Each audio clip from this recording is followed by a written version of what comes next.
الحمد لله رب العالمين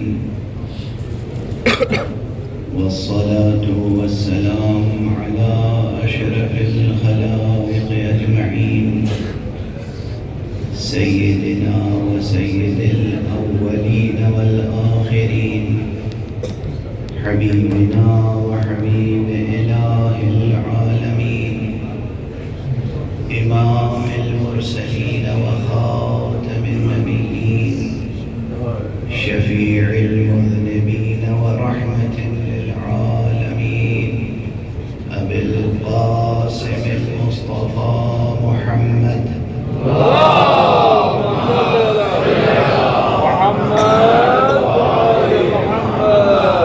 وعلى أهل بيته الطيبين الطاهرين الهداة المهديين المعصومين المظلومين واللعنة الدائمة على أعداء الحق والدين. أما بعد فقد قال الله تعالى عز اسمه في محكم كتابه ومتقن خطابه بسم الله الرحمن الرحيم وذكر فإن الذكرى تنفع المؤمنين صدق الله العلي العظيم.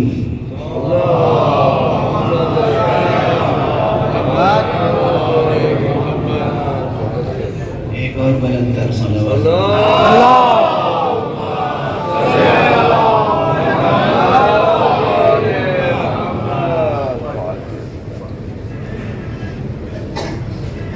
یہ موقع کسی مفصل بیان کا مقتضی نہیں ہے.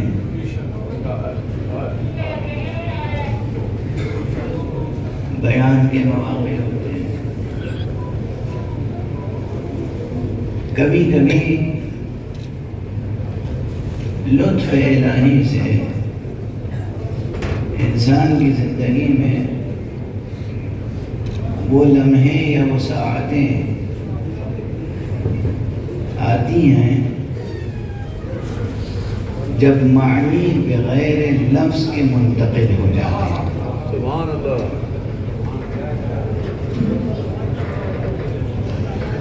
دیکھیے ہم اس کائنات میں جی رہے ہیں. یہ مادی کائنات، یہ فزیکل ورلڈ، یہاں قانون الہی یہ ہے کہ معنی تک رسائی لفظ کے وسیلے سے ہوتی ہے.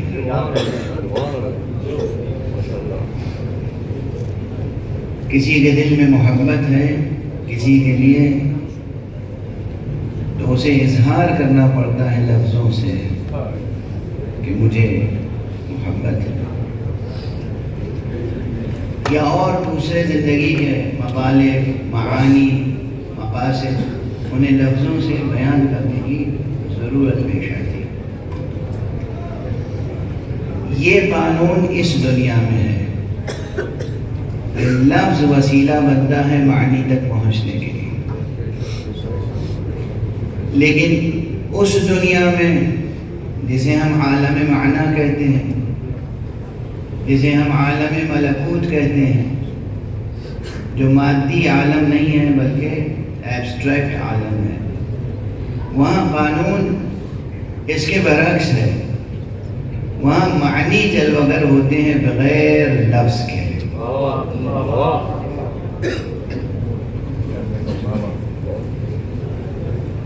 لیکن خدا کی قسم ببرکت ریاضت و ببرکت قربانی اہل بیت اس مادی دنیا میں بھی ایسے مواقع میسر آ جاتے ہیں جہاں ان کے انفاس قدسیہ کی تاثیر سے ہم عام انسانوں کے لیے بھی یہ موقع آ جاتے ہیں کہ بغیر لفظ کے انسان معنی درک کر سکتا ہے. یہ بحث دقیق ہے، یہ بحث بھی ایسی نہیں ہے جسے یہاں ہم اس وقت تفصیل سے عرض کریں، لیکن اشارہ ضروری تھا، اس لیے کہ یہ بحث ہے تو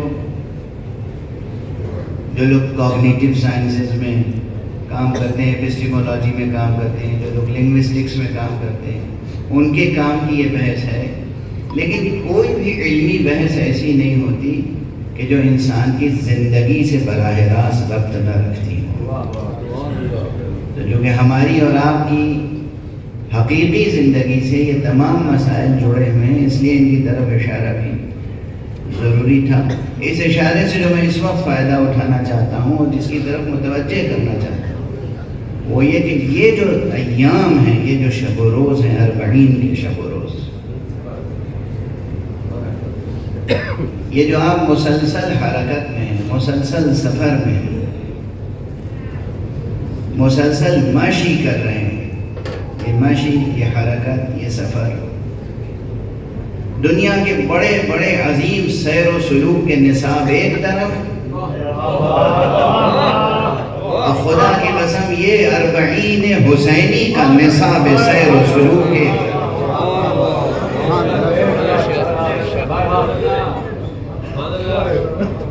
اس میں کسی مبالغے کی گنجائش نہیں، مبالغہ نہیں کر رہا،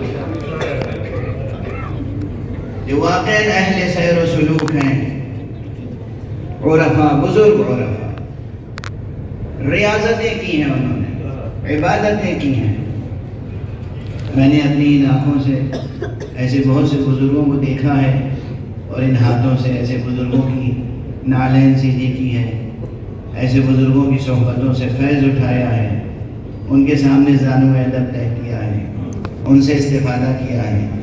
حضرت آیت اللہ العظمیٰ عارف بزرگوار سید عبد الکریم کشمیری، حضرت آیت اللہ العظمیٰ شیخ حسن زادہ عاملی، حضرت آیت اللہ العظمیٰ علامہ سید محمد حسین حسینی تہرانی، خلیفہ علامہ طباطبائی صاحب تفسیر المیزان، اور بہت سے عرفاء۔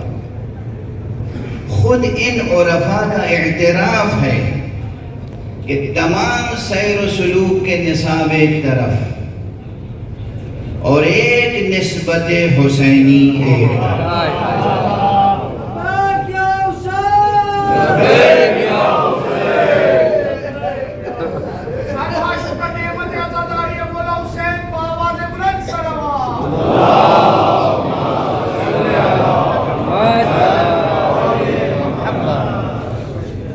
نسبت حسینی بہت بڑی نسبت ہے، بہت عظیم نسبت ہے۔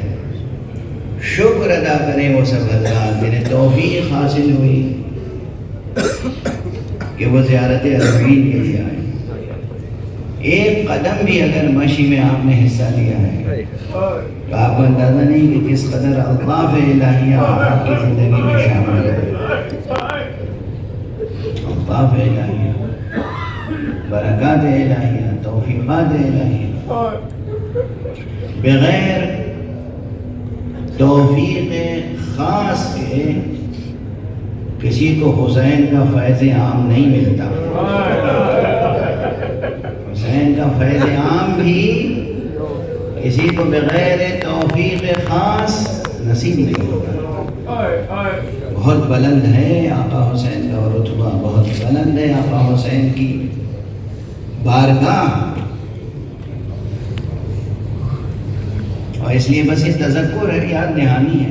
میں نے قرآن مجید کی بھی وہ آیت تلاوت کی جس میں یاد دہانی کی بات کی گئی ہے، وَذَكِّرْ فَإِنَّ الذِّكْرَىٰ تَنفَعُ الْمُؤْمِنِينَ۔ اللہ سبحانہ و تعالیٰ پیغمبر سے فرما رہے ہیں، پیغمبر آپ یاد دہانی کراتے رہیں، اس لیے کہ یاد دہانی مومنین کو فائدہ پہنچاتی ہے۔ اس آیت کے ضمن میں تو بہت سے مطالب گزارش کی جا سکتے ہیں، مگر مزید اسی نقطے کو آگے بڑھاتے ہوئے جس امر کی طرف متوجہ کر رہا ہوں وہ یہ کہ ذکر، یاد دہانی کر رہے ہیں۔ خود پورا قرآن مجید جو ہے یہ تذکیر ہی ہے ایک اعتبار سے، یعنی یاد دہانی ہے۔ قرآن مجید پورا کا پورا قرآن مجید یہ کتاب یاد دہانی ہے. کس چیز کی یاد دہانی ہے؟ ایک جواب یہ ہو سکتا ہے کہ حضرت آدم سے لے کر اور حضرت ختمی مرتبہ صلی اللہ علیہ وسلم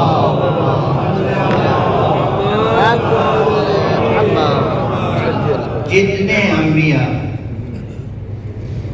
دین الہی لے کر آئے، اسلام لے کر آئے، وحی لے کر آئے، پیغام ربانی لے کے آئے بندوں کے لیے، ان تمام انبیاء کے پیغامات کی یاد دہانی ہے قرآن مجید. ایک جواب درست ہے فی الجملہ. دوسرا جواب یہ ہے کہ اصل تو دین، کل دین آپ کے یقین فطرت پہ کندہ ہے. جس فطرت پر اللہ سبحانہ و تعالی نے آپ کو خلق فرمایا ہے، وہ فطرت عین دین ہے. خود قرآن مجید میں ہے، سورہ مبارک ہے روم میں ارشاد فرمایا گیا کہ فَأَقِمْ وَجْهَكَ لِلدِّينِ حَنِيفًا فِطْرَةَ اللَّهِ الَّتِي فَطَرَ النَّاسَ عَلَيْهَا. اپنا رخ حیات دین کی طرف کر لو. دین کیا ہے؟ فطرۃ اللہ التی فطر الناس علیہا، وہ فطرت ہے کہ جس پر اللہ نے تمام انسانوں کو خلق فرمایا. تو جو فطرت ہے وہ عین دین ہے، اور جب فطرت عین دین ہے تو یہ کتاب دین قرآن مجید کیا ہے؟ آپ کی کتاب فطرت پر لکھی ہوئی تحریر کی یاد دہانی. اور ہمارے یہاں البتہ یہ بھی ایک دقیق بحث ہے، اس کی مزید تشریح تعلیمی اسلوب میں اس کی تشریح کے لیے ہفت خوان طے کرنے پڑیں گے. بات حقیقی ہے، بات سچی ہے. ہر انسان پیغمبر اکرم صلی اللہ علیہ وسلم کافی مشہور ارشاد گرامی ہے. آپ نے فرمایا ہے کہ کل مولود یولد علی الفطرہ، ہر پیدا ہونے والا بچہ فطرت پر پیدا ہوتا ہے. محمد والے محمد صلوات.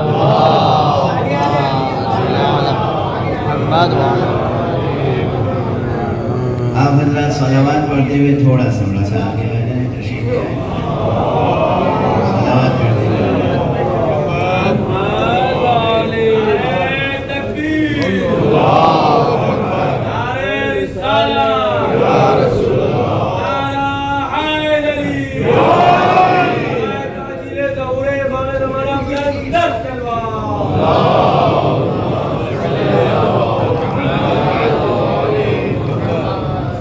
ایک اور ہم اہم طور پر بلند صلوات پڑھیں.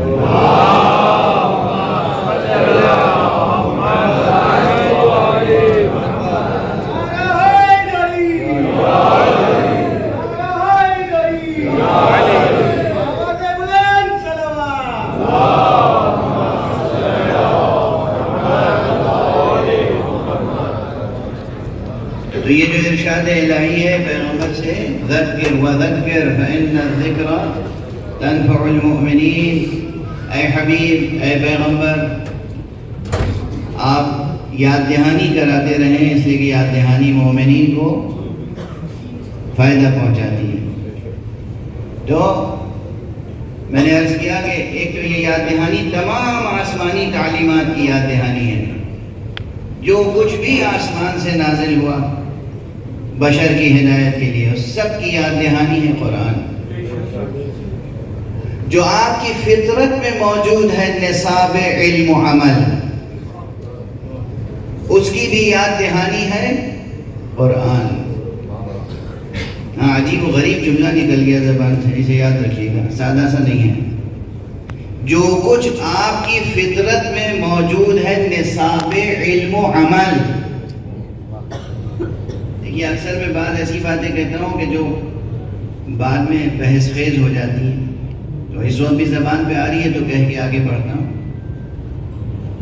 بحث کیجیے گا، مباحثہ کیجیے گا، تعمق کیجیے گا، گہرائی میں اترنے کی کوشش کیجیے گا.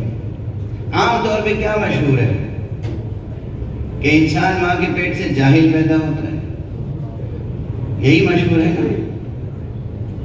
یہ پوری سچائی نہیں ہے۔ اور میں عرض کرتا ہوں کہ انسان ماں کے پیٹ سے ہرگز جاہل پیدا نہیں ہوتا، اس لیے کہ انسان فطرت پہ پیدا ہوتا ہے، اور فطرت میں توحید حق صمدی کی معرفت موجود ہے۔ انسان فطرت پر پیدا ہوتا ہے اور فطرت میں حقیقت ولایت پوشیدہ رکھی گئی ہے۔ انسان فطرت پر پیدا ہوتا ہے اور فطرت میں شریعت کا اصل متن محفوظ رکھا گیا ہے، تو جو انسان فطرت پر پیدا ہوگا وہ جاہل کیسے پیدا ہو سکتا ہے؟ واضح ہے؟ اب سوچیں گے آپ اس لوگ سے، فطرت فطرت فطرت نیچر، جس فطرت پر آپ پیدا ہوئے ہیں اس فطرت، اس کلمے پر غور کیجیے گا اور ناز کیجیے گا کہ پروردگار نے آپ کو جاہل نہیں پیدا کیا، ناز کیجیے گا کہ پروردگار نے آپ کو بے معرفت نہیں پیدا کیا ہے، ناز کیجیے گا کہ پروردگار نے پیدا کرنے سے پہلے آپ سے عہد الست لیا ہے پھر پیدا کیا ہے یا نہیں؟ قرآن مجید میں الست بربکم، کیا ہم تمہارے رب نہیں ہیں؟ کیا میں تمہارا رب نہیں ہوں؟ الستو، یہاں بڑی نزاکت ہے، السنا نہیں ہے، الستو ہے۔ الست بربکم، کیا میں تمہارا رب نہیں ہوں؟ پھر کیا جواب دیا تھا آپ نے؟ یہاں پر بہت سے لوگ کہتے ہیں کہ ہمیں تو یاد نہیں، یہ غفلت ہے، حقیقت میں آپ کو یاد ہے۔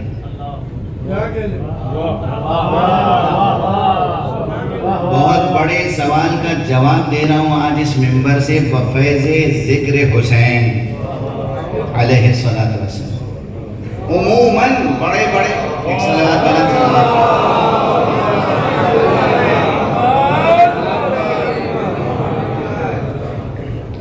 عموماً بہت بڑے بڑے مفکرین نے اپنی فلسفیانہ کتابوں میں، حتیٰ کہ بعض بڑے مفسرین نے اپنی تفسیر میں یہاں پہنچ کے اس حقیقت کے بیان میں عاجزی کا اعتراف کیا ہے،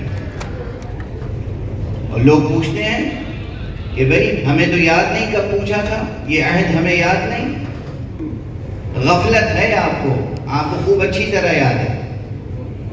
پہلے تو ایک مسئلہ بتائیے، آپ سے میں پوچھتا ہوں اس سوال کا جواب دینے سے پہلے، یہ جس طرح میں بول رہا ہوں اس وقت، اس طرح تو اللہ سبحانہ و تعالیٰ نے خطاب نہیں کیا تھا نا؟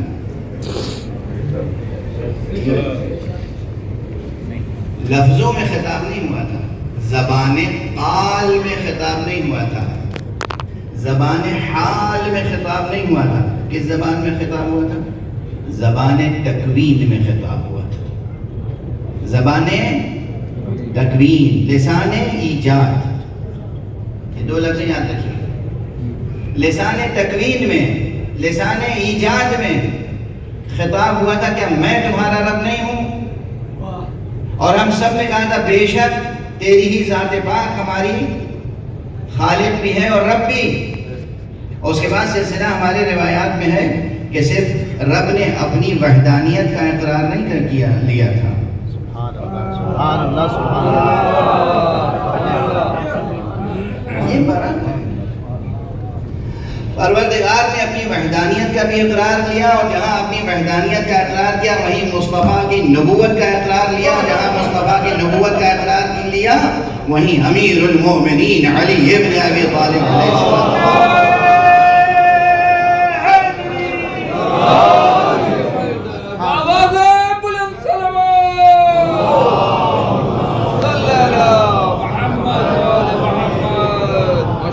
ولایت کا اقرار بھی لیا، اسی لیے میں نے عرض کیا تھا کہ جاہل نہیں پیدا ہوتا ہے ایک انسان، اس کے متن فطرت میں، کتاب فطرت میں، گوہر فطرت پر جو عبارت کرتا ہے، جو کتاب لے کے آیا ہے، وہ اپنے سینے میں اس میں معرفت توحید ہے، معرفت نبوت ہے، معرفت ولایت ہے، اللہ بھی موجود ہے، محمد بھی موجود ہے، علی بھی موجود ہے۔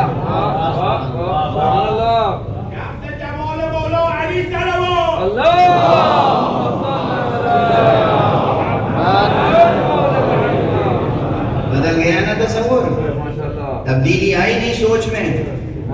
آج کے بعد سے یہ نہ کہیے گا کہ انسان جاہل پیدا ہوتا ہے،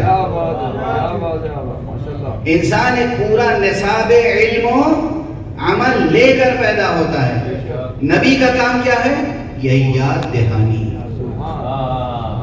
ذکر، یاد دہانی لے کے آئے مگر بھولے بیٹھے ہیں، کیونکہ یہ دنیا دار غفلت ہے، اس لیے غفلت چھائی ہوئی ہے۔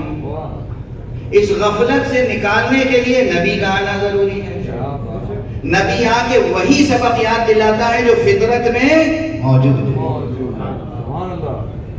اس گوہر فطرت کی حفاظت کیجئے گا۔ اور ابھی میں مقام مصائب میں نہیں جا رہا ہوں، لیکن ایک جملہ کہہ کے آگے بڑھوں۔ جب کسی گوہر پر، کسی نگینے پر، کسی آئینے پر، کسی لوح پر غبار بیٹھ جائے تو اسے صاف کیا جاتا ہے، اور سب سے مؤثر شے جو گوہر فطرت انسانی کی نظافت کے لیے ہے وہ اشک عزاء حسین۔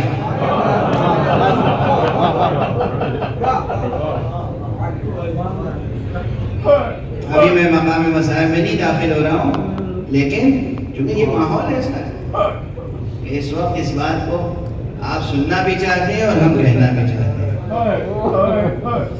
اور یہ حقیقت ہوئی جو بغیر کہے اور بغیر سنے بھی سامنے ہے آئینے کی طرح۔ 12 سوال میں نے یہ قائم کیا تھا، اور اسی سوال کے جواب میں گزارشات پیش کر رہا ہوں کہ وذکر، یاد دہانی کرائے۔ یہ یاد دہانی کیا ہے؟ تمام آسمانی پیغاموں کی یاد دہانی، اور اس پیغام کی یاد دہانی جو فطرت انسانی میں موجود ہے۔ اب اس جملے کو چونکہ آ گیا تھا، ہے دقیق بحث، لیکن عرض کر کے آگے بڑھ گیا کہ وہ جو گفتگو ہوئی تھی الست بربکم، اور آپ نے، ہم نے سب نے کہا تھا بلا، وہ جو توحید کا، نبوت کا، ولایت کا اقرار لیا گیا تھا وہ فطرت میں محفوظ ہے، صرف یہ دنیا دار غفلت ہے، غفلت چھا جاتی ہے۔ ارے بھائی غفلت تو بہت سامنے کی چیزوں سے بھی ہو جاتی ہے، انسان کو ہو جاتی ہے، نہیں ہو جاتی؟ آپ کے پاس چیز ہوتی ہے، آپ اس کی طرف سے غافل ہو جاتے ہیں، یہی صورتحال ہے۔ یہ حقائق، یہ معارف آپ کے لوح فطرت پر موجود ہیں، غافل ہیں۔ اس غفلت کو دور کرنے کے لیے ذکر ضروری ہے۔ نبی آتا ہے یاد دہانی کے لیے، اور خود ہمیں اور آپ کو تعلیم کیا گیا کہ ذکر کرتے رہا کرو، ذکر کرتے رہا کرو، مشغول ذکر رہو تاکہ غفلت طاری نہ ہونے پائے۔ کیونکہ دنیا بنائی ایسی ہے، ہماری اور آپ کی آزمائش ہے یہ دنیا بنائی ایسی گئی ہے، اس میں انسان غافل ہو جاتا ہے، بار بار غافل ہوتا ہے، بار بار غفلت طاری ہوتی ہے۔ اس غفلت کو دور کرنے کے لیے ہر 24 گھنٹے میں 5 وقت کی نماز ہے۔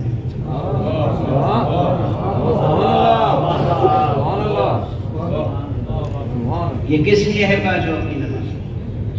اللہ سبحانہ و تعالی، یاد رکھیے گا ایک بات، میں اکثر یہ جملہ کہہ دیتا ہوں، میں نعوذ باللہ 100,000 بار نعوذ باللہ، اللہ سبحانہ و تعالی کوئی خوشامد پسند بادشاہ تھوڑی ہے۔ یہ تھوڑی ہے کہ وہ سننا چاہتا ہے کہ لوگ اس کی تعریف ہر وقت کرتے رہیں اس کے سامنے، وہ خوش ہوتا ہے، والدہ ہوتا ہے اپنی تعریف سن کے، اپنی بڑائی سن کے، ایسا کچھ نہیں ہے۔ اللہ غنی علی الاطلاق ہے، اللہ غنی ہے، اللہ ہماری تعریف سے متاثر نہیں ہوتا۔ ہم جب اللہ اکبر کہتے ہیں تو ذکر خدا کے طفیل میں خود ہمارے شعور میں بڑائی کا تصور پیدا ہوتا ہے، بلندی کا تصور اور بلندی کا معیار سامنے رہتا ہے، اور اس لیے ہمیں اللہ اکبر کہنے کی بار بار تلقین کی گئی کہ جس کے سامنے یہ بلندی کا تصور، یہ بلندی کا معیار رہے گا، وہ کبھی کوئی پست کام نہیں کرے گا۔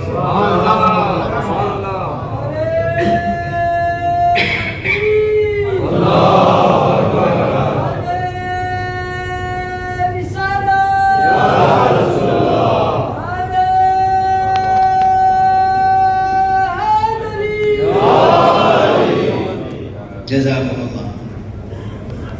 اللہ آپ کو بہت بلند مقامات پہ دیکھنا چاہتا ہے، اس لیے اب یہ یہاں ماشاءاللہ ایک سے ایک پوری دنیا سے آئی ہوئی ذہانتیں موجود ہیں میرے سامنے.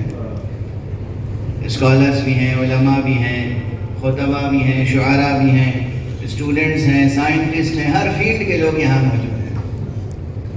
تو میں یہ عرض کر کے آگے بڑھوں کہ پروردگار نے اپنے تذکرے کے ساتھ اللہ اکبر، یہ جو تکبیر ہے، یہ جو اذان ہے، یہ جو اقامت ہے، یہ جو نماز ہے، اس کے ساتھ انسانوں کے سامنے، تمام انسانوں کے سامنے عظمتوں کا ایک تصور، عظمتوں کا ایک معیار رکھا ہے.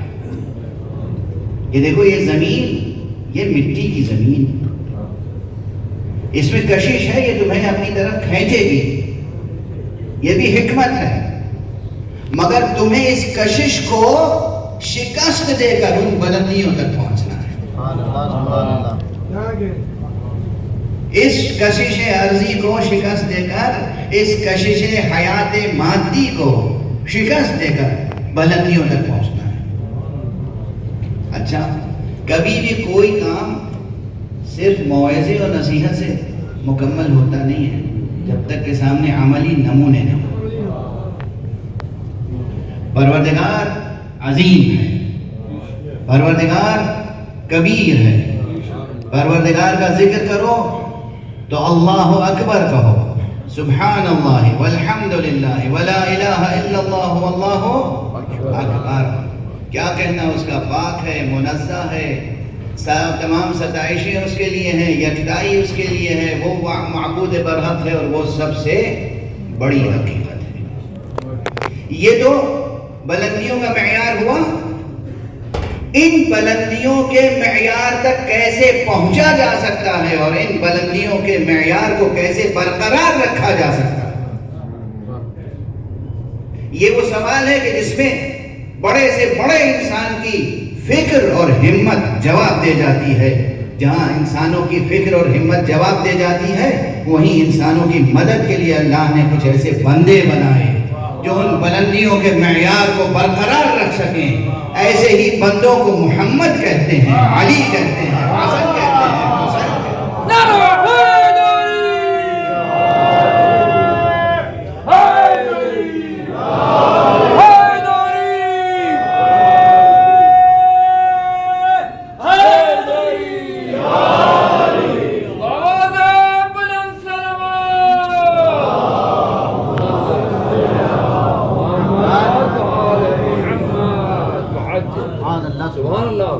اللہ کا بنایا ہوا جو بلندیوں کا معیار ہے وہ تو کسی انسان کے تصور میں بھی نہیں آ سکتا. وہ نوشنز، وہ کنسیپشنز، وہ کانسیپٹس، وہ آئیڈیاز، وہ آئیڈیاز، وہ سب ہمارے ذہن چھوٹے ہیں، مخلوق ہے نا. تو اس نے خود اپنے لطف سے، اپنے کرم سے اپنے ایسے کچھ بندے بنائے کہ جو انسان کو ان بلندیوں کا معیار سمجھا بھی سکے، علمی اعتبار سے بھی، عملی اعتبار سے بھی، علمی لحاظ سے بھی، آئیڈیالوجیکلی بھی اور پریکٹیکلی بھی. جو شخصیتیں ان معیاروں کو سمجھانے کے لیے آئی ہیں اور برقرار رکھنے کے لیے آئی ہیں اور ان معیاروں پہ انسان کو ڈھالنے کے لیے آئی ہیں، آپ ان شخصیتوں اور ان ذوات مقدسہ کی زیارت کے لیے آئیں. کیا شرف ہے، کیا اعزاز ہے، کیا افتخار ہے.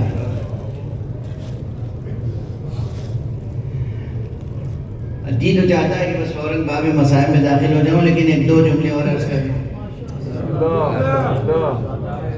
ایک بہت بڑا فلسفی گزرا ہے، ابن سینا، اس کا نام ہے ابو علی ابن سینا، حسین ابن سینا. بہت بڑا فلسفی، اپنے وقت کی قاموسی شخصیت، ایک زندہ سانس لیتی ہوئی انسائکلوپیڈیا اپنے وقت کی. اس نے فلسفہ عبادات پہ ایک جگہ لکھا کہ یہ جو توجہ رکھیے گا، ذرا سا نقطہ متصل بھی ہے اور ذرا سا ذہن فکری سطح کو بلند کرنے والا بھی ہے اور قریب لے جانے والا بھی ہے مقصد سے. یہ جو 5 وقت کی نمازیں ہیں، اور یہ جو پورا نظام عبادات ہے، یہ نظام عبادات کس لیے واجب قرار دیا گیا ہے؟ توجہ رکھیے جوانان عزیز، توجہ رکھیے، اور پھر احساس ہوگا لطف پروردگار کا، حکمت باری کا، حکمت بالغہ الہیہ کا، اور نہ جانے کتنے عارفانہ اسرار کا، تہ در تہ اسرار۔ ابن سینا کہتا ہے کہ انسان اپنی فطرت پہ لکھی ہوئی تحریر تو بھول جاتا ہے، غفلت کا شکار ہو جاتا ہے، پھر اسے یاد دہانی کرانے کے لیے پیغمبر بھیجا جاتا ہے۔ پیغمبر بھی نظام ایسا ہے کہ ہمیشہ یہاں رہ نہیں سکتے، اس لیے پیغمبر بھی ایک مدت تک تبلیغ کر کے واپس چلے جاتے ہیں۔ پیغمبر کی غیر موجودگی میں پیغمبر کی سیرت اور ان کے زندہ کردار کا احساس باقی رہے، اس لیے نظام عبادات کو قائم کیا جاتا ہے۔ سبحان اللہ، سبحان اللہ۔ غالباً نقطہ پوری طرح سے روشن نہیں ہو سکا، تو میں عرض کروں کہ پیغمبر کی موجودگی، پیغمبر کی سیرت، پیغمبر کا کردار، پیغمبر تو نہیں ہے آج۔ جب کوئی شخصیت اپنے آپ کو مکمل طور پر عمل میں ڈھال دے تو پھر اس کا ہر عمل اس کی شخصیت کا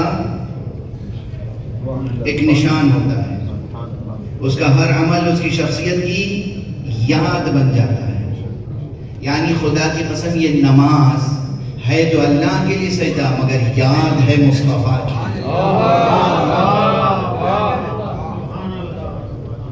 یہ روزہ، یہ حج، یہ زکوٰۃ، یہ عمرہ، یہ طواف، یہ سب ہے اللہ کی عبادت، مگر کس کی سیرت کے نقوش ہیں؟ نقوش سیرت پیغمبر ہیں، نقوش سیرت مصطفیٰ ہیں صلی اللہ علیہ وآلہ وسلم۔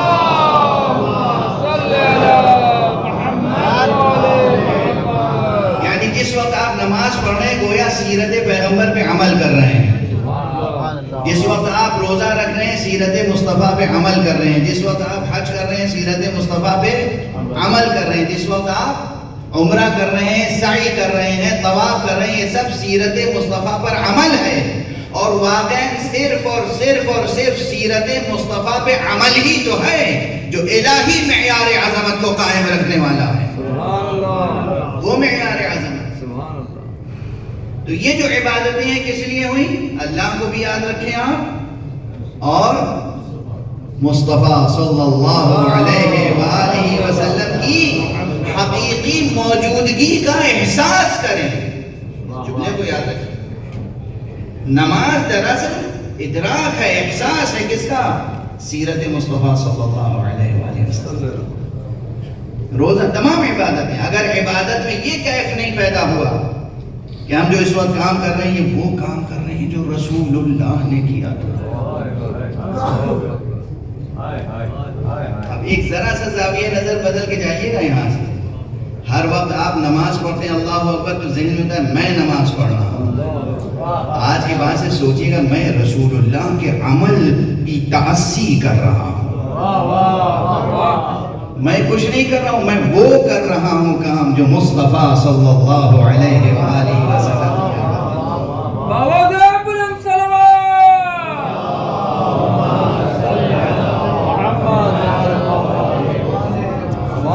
یہ شعور کہاں سے کہاں پہنچا دے گا آپ کو؟ ایک شعور یہ کہ میں کچھ کر رہا ہوں، یعنی یہ عمل کیا ہے؟ میرا عمل ہے، میں کیا اور میرا عمل کیا؟ سبحان اللہ۔ ہم کیا اور ہماری حیثیت کیا اور ہمارا عمل کیا؟ اس لیے ہمارے عمل کی تو کوئی قدر و قیمت نہیں ہے۔ اگر یہ شعور پیدا ہو جائے کہ یہ ہم کام کر رہے ہیں وہ کام جو مصطفیٰ نے کیا تھا، بس اب کام تو ہمارا ہی ہوگا لیکن اس کام کی عظمت بہت بڑھ جائے گی۔ سبحان اللہ۔ اس لیے کہ وہ نسبت جو قائم ہو گئی، کیا بات ہے، سبحان اللہ، وہ ارتباط معنوی، وہ نسبت۔ ایک جملہ یہی ٹھہر کے کہہ آپ یہ جو عمل کر رہے ہیں مشی، یہ مشی بھی آپ کا عمل نہیں ہے،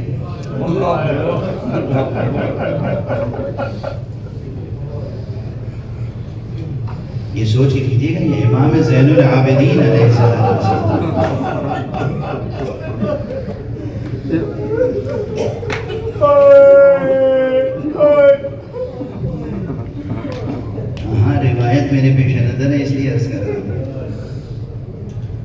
کوئی خطیبانہ جملہ نہیں عرض کر رہا ہوں، اقناعی جواب نہیں ہے، جواب اس لیے نہیں کہ جواب برائے جواب. یہ جو مشی ہے زیارت حسین کے لیے مشی ہے. بس اب آپ کی آوازیں بدلنے آنا کہ بہت سے مطالب گزارش کرنا چاہ رہے ہیں باب فضائل میں، لیکن آپ کی آوازیں بلند ہو گئی. موسم کا بھی کچھ تقاضا ہے. دیکھیے کیا معجزہ ہے. اگر نام حسین درمیان میں نہ ہو تو گرمی کی اس شدت میں کوئی زیر آسمان نظر آئے.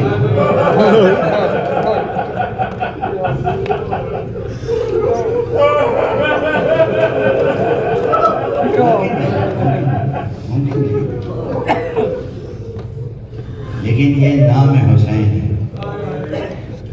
کہ جو آپ سے ہر احساس کو سلب کر لیتا ہے، بس ایک احساس قرب خدا باقی ہے. یہ جملہ میں اس سے پہلے کہیں عرض کر چکا ہوں کہ ایک تو ذکر ہوتا ہے، ذکر یہ نماز یہ سب ذکر ہے، یاد دہانی ہے اور ذکر ہے. ایک ذکر ہوتا ہے ذکر لسانی، زبان سے ذکر کر رہے ہیں، چاہے اللہ اکبر کہہ رہے ہیں، سبحان اللہ کہہ رہے ہیں، الحمدللہ کہہ رہے ہیں، تلاوت کر رہے ہیں آیات کی، یا علی کہہ رہے ہیں، یا حسین کہہ رہے ہیں. یہ سب ذکر لسانی ہے. کچھ اعمال ایسے ہوتے ہیں کہ اس میں زبان سے کچھ نہ بھی کہہ رہے ہوں، آپ کے جسم کا ایک ایک سیل ذکر میں مشغول ہوتا ہے. ایک ایک خلیہ سب آپ کے وجود ہے، ایک ایک جز، ایک ایک ذرہ آپ کے وجود. جب آپ چل رہے ہیں کربلا کی طرف، اگر خاموش بھی ہے نا تو آپ کا پورا وجود ذکر خدا اور ذکر حسین میں مشغول.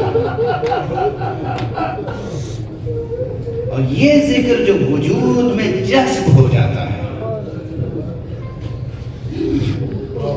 ایک زبان سے ذکر کر رہے ہیں. جب انسان زبان سے ذکر کرتا ہے تو اکثر ہوتا ہے ذہن غافل ہوتا ہے. زبان عادتاً کوئی ذکر کر رہی ہے، ذہن غافل ہے، ذہن کہیں اور ہے. اور جب زبان خاموش ہے اور آپ پورے وجود کے ساتھ ذکر کر رہے ہیں تو نہ ذہن کہیں بھٹک رہا ہے، نہ دل کہیں بھٹک رہا ہے، نہ دماغ کہیں بھٹک رہا ہے، نہ زبان کہیں بھٹک رہی ہے، پورا وجود کہہ رہا ہے یا حسین. یہ مشی کوئی معمولی ریاضت نہیں ہے. حسین علیہ السلام تک مشی یہ معمولی ریاضت نہیں ہے، غیر معمولی ریاضت ہے. اگر اس معرفت کے ساتھ ہو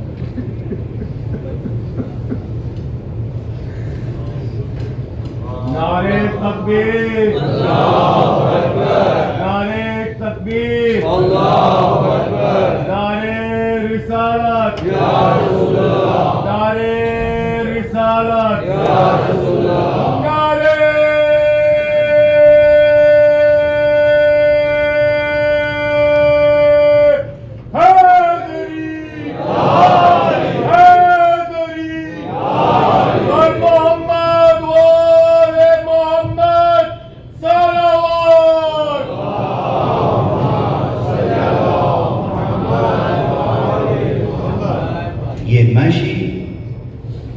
یہ امام حسین علیہ السلام کی زیارت اور زیارت کے لیے سفر، پیادہ پا سفر، یہ غیر معمولی ریاضت ہے خدا کی قسم. انسان کو زمین پر رہتے ہوئے جنت کی فضا میں سانس لینے کی توفیق نصیب ہوتی ہے. انسان کو زمین پر رہتے ہوئے جنت میں سانس لینے کی توفیق نصیب ہوتی ہے. یہ وہ سفر ہے، یہ وہ سفر خیر ہے، یہ وہ سفر سعادت ہے، یہ وہ سفر زیارت ہے، یہ وہ سفر معرفت ہے، یہ وہ سفر عشق ہے. اور یہاں کسی ذاکر کے بیان کی کوئی خاص ضرورت ہوتی نہیں، تو تبرکاً ہر ایک اپنا حصہ ڈال رہا ہے، ہر ایک سہم اپنا حاصل کر رہا ہے، ذکر کا ثواب حاصل کر رہا ہے. ورنہ یہ فضا ہی وہ ہے کہ اس میں روح سنتی ہے آوازیں ملائکہ کی، روح سنتی ہے آوازیں ملائکہ کی۔ ملائکہ کس طرح یا حسین یا حسین، فرشتے کس طرح ذکر خدا، ذکر نبی، ذکر ولی، ذکر حسین کر رہے ہیں۔ تھوڑی سی توجہ کی ضرورت ہے، تھوڑی سی توجہ بس۔ جب آپ پیادہ باد چلیں تو کن کن چیزوں کو یاد کر سکتے ہیں آپ؟ یاد کیجئے گا کہ روز عاشورہ آقا حسین کتنی بار لاشوں کو اٹھانے کے لیے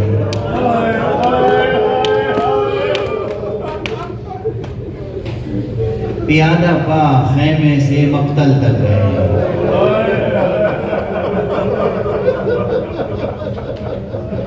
بس اب میں نے مختصر کر دے گا،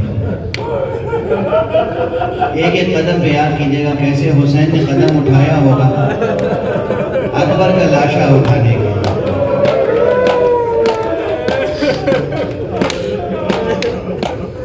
ہیں جو کچھ آپ روایات میں فقرے ہیں، ٹکڑے ہیں، وہ سنتے رہتے ہیں ذاکروں سے۔ میں تو اس وقت آپ کے احساسات کو بیدار کر رہا ہوں۔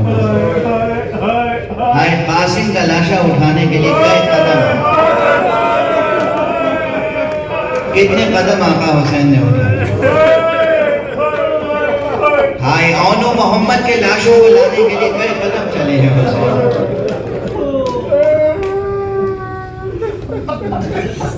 بعض لاشیں ہوئے جنہیں لینے کے لیے حسین جاتے تھے، اور بعض لاشیں ہوئے کہ جنہیں اٹھا کے امام حسین کے قدموں میں لایا جاتا تھا۔ لیکن وہ بھی تو یاد ہوگا نا، کئی قدم چلے وہ تو گنے ہوئے قدم ہیں نا۔ آپ ہر سال روز عاشورہ، عمل عاشورہ میں اسے دہراتے ہیں، تأسی کرتے ہیں۔ جب ایک ننھا لاشا حسین لے کر فرما رہے تھے انا للہ و انا الیہ راجعون، رضا بقضائہ و تسلیم، 7 مرتبہ آگے بڑھے، 7 مرتبہ۔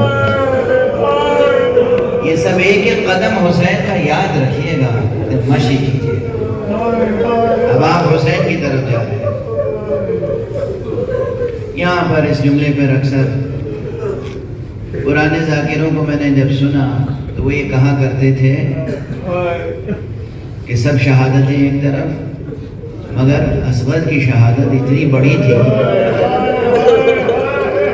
کہ حسین جیسا صابر بھی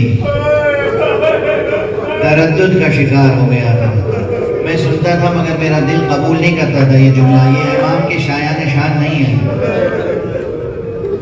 اس فقیر کو یہ جملہ کہنے کی سعادت حاصل ہوئی کہ آقا حسین یہ ہاتھوں پر بار مصیبت لے کر 7 مرتبہ آگے بڑھے، 7 مرتبہ پیچھے ہٹے۔ یہ گویا آپ فرما رہے تھے اے چشم فلک دے،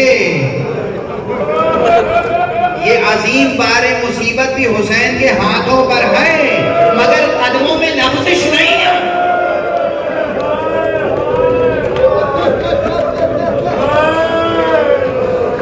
قدموں میں لغزش نہیں، کس صبر کے ساتھ، کس شجاعت کے ساتھ، کس حوصلے کے ساتھ قربانیاں پیش کی ہیں۔ بس اب تو 3 جملے اور عرض کرتا ہوں۔ جہاں آپ حسین کے قدم یاد رکھیے گا وہیں زینب کے قدم بھی یاد رکھیے گا۔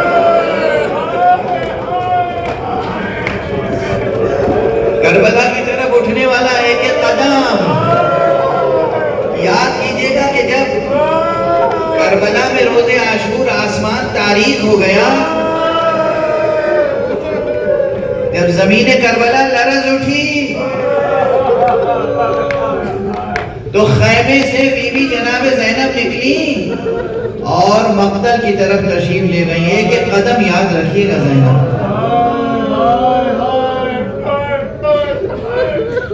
تشریف لے گئی، ایک طرف عمر ابن سعد نحس کو خطاب کیا،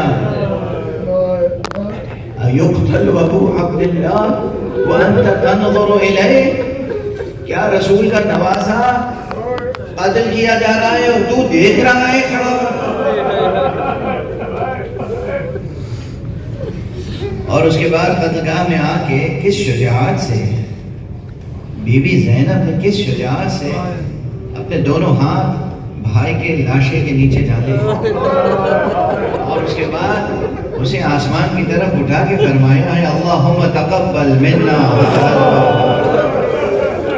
اے پروردگار ہم اہل بیت محمد کی طرف سے یہ قربانی قبول کر۔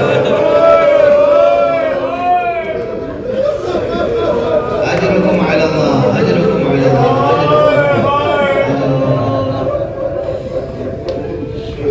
یہ بیان تو عاشور تک کا بیان ہے۔ میں دو ایک فقرے اور عرض کر دوں۔ آئے جب آپ کربلا کی طرف ایک ایک قدم اٹھائیے گا تو آپ یاد کیجئے گا یہ واقعہ کہ روز عاشورہ جب اسیروں کو ناقوں پہ رکھا گیا، ناقوں پہ سوار کیا گیا تو آقا حسین کی ایک 4 سال کی بچی تھی۔